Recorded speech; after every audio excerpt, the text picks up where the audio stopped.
In this video, I will show you how to download Accel. So the first thing you need to do is search for Accel and then click on this GitHub website with Accel. And then after that, click on 1.7.1 version. Then scroll all the way down until you see this. Click on it.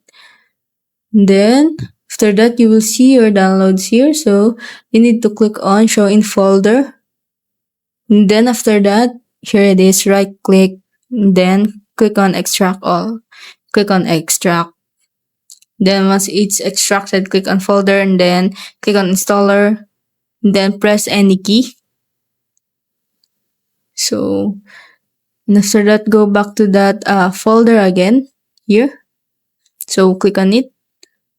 And then click on it again. And then once you restart your PC, then click this to run the app. So you need to restart your PC first before clicking it. And that's it. If it helped you, please like and subscribe.